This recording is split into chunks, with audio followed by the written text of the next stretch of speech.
Hormonal dysregulation is a huge concern for many, and a very common ailment that people deal with today is a condition known as PCOS, or Polycystic Ovarian Syndrome.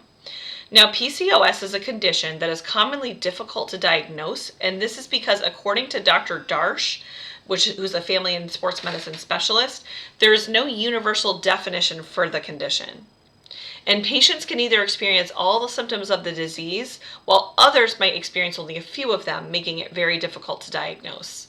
For example, not all women who have PCOS experience cystic ovaries, despite the name of the condition, and not all experience infertility, although many do. Hi, I'm Joy Hoisington, Certified Functional Nutrition Counselor, and if you are new here, would you please consider hitting the subscribe button on the bottom right of the screen so that you won't miss out on the videos that I post on Thursdays. So you may be wondering what the symptoms of PCOS are. Common symptoms of this are amenorrhea, or absence of periods, cystic acne, hirsutism, or abnormal facial hair in women, hair loss, weight challenges and or resistant weight loss, blood sugar imbalances, ovarian cysts, infertility, excess testosterone production, insulin resistance, and inflammation. Now, the common causes of PCOS are not as varied as a lot of the other hormonal conditions that we've talked about in videos, but they are genetics, so it may commonly run in families, insulin resistance, and inflammation.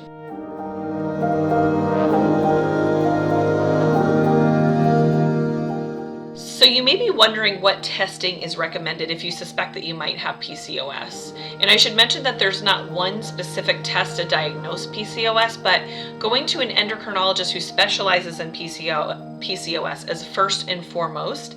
And some tests that specialists may consider are a salivary hormone panel, which checks progesterone, testosterone, free testosterone, and sex hormone binding globulin, as well as cortisol, HbA1c level, fasting blood glucose, fasting insulin levels, and a fasting lipid panel, especially including triglycerides. So once you have a diagnosis, it's much easier to confidently make the right changes moving forward.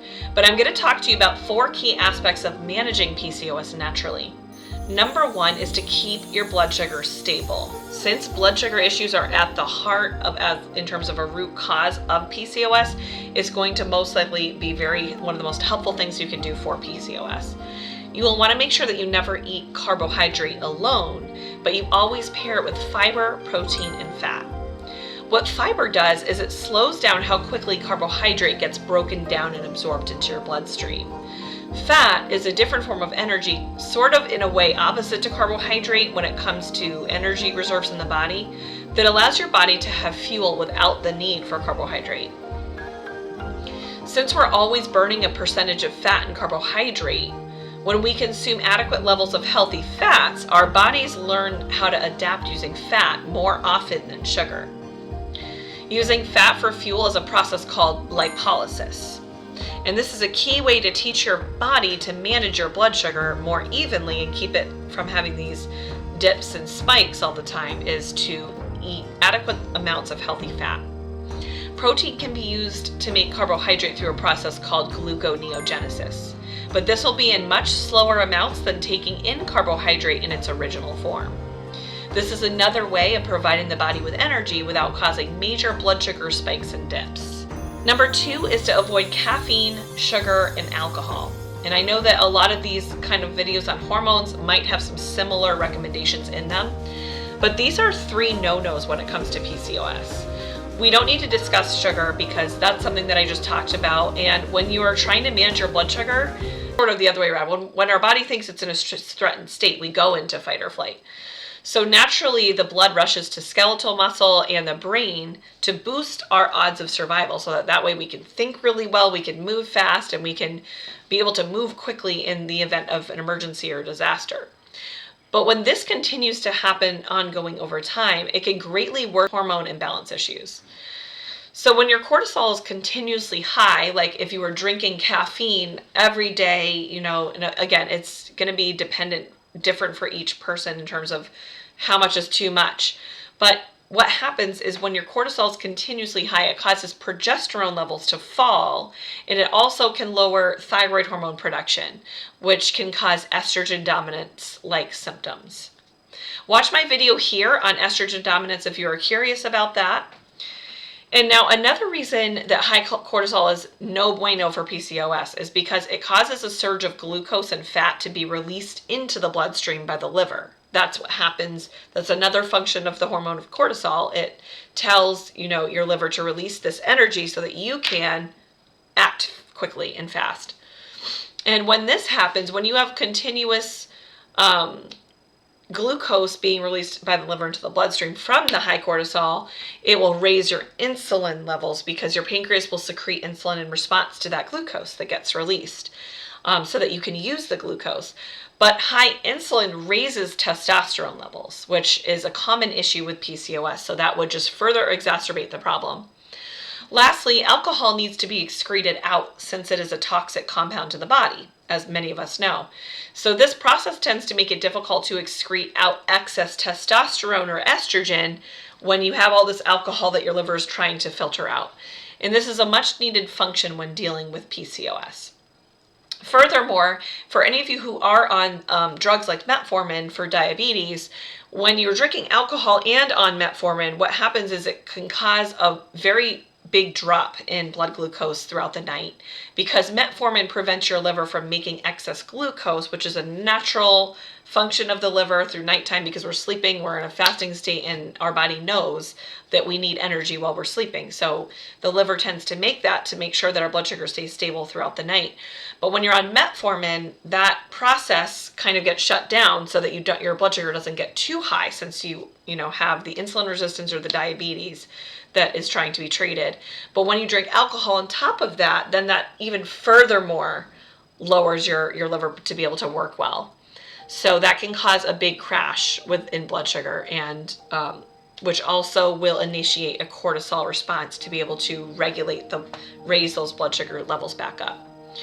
Also, click the link in the description for a recipe for a matcha latte that is not only amazing for your liver due to the chlorophyll content, but it's also because it avoids the fight or flight rush that coffee tends to initiate, making it a great option for someone that has blood sugar imbalance or hormone imbalances. Number 3 is to manage your stress. Whether you have to take a few walks a few times throughout the day to de-stress, get to bed earlier, or schedule time to be alone in your room during stressful times, managing your stress to stay in a parasympathetic state is extremely important in aiming to balance your hormones. And another thing that's amazing about this is it also is the rest and digest state, so it helps your body to better digest the food that you're eating. Number 4 is to focus on key nutrients for blood sugar balance, often not talked about. And I'm going to recommend a specific product in just a minute to get enough of these nutrients.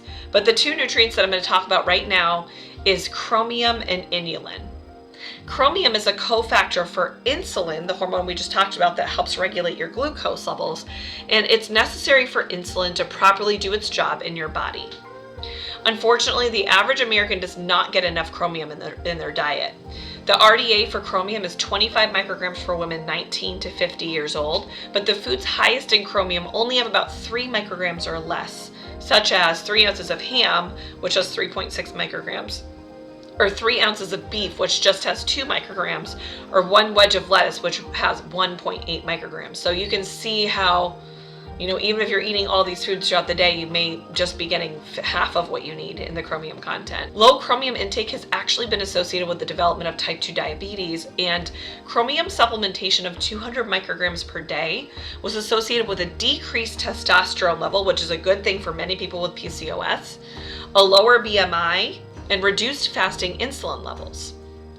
Chromium supplementation was also associated with improved beta cell function, which are the cells in the pancreas that make insulin, so that's a good thing, and lowered triglycerides, further supporting scientists' hypothesis that those who have low chromium intakes and high lipid and triglyceride levels are in fact suffering from a chromium deficiency.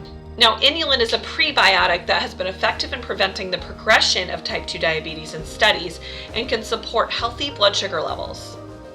Here's a product that I highly recommend to add into your dietary routine that has a healthy amount of chromium, unlike many other supplements on the market, by the way, that have mega doses of chromium in them, which is very risky and not something that I recommend.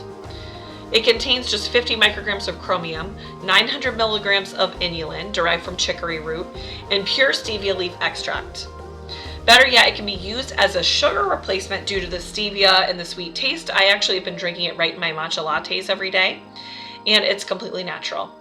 You just want to make sure that you don't exceed more than 1 packet a day. And I think on the box it says like 3 packets, but I would just say 1 to be safe, because then you're exposing yourself to higher amounts of the intended chromium. I hope that all this information is helpful for you, and if you've been diagnosed with PCOS and you now need a nutritionist to help you work out your diet and lifestyle patterns, please click the link in the description to schedule a free 30-minute assessment session so that we can determine our next steps. Thank you so much for watching, and I will see you next time.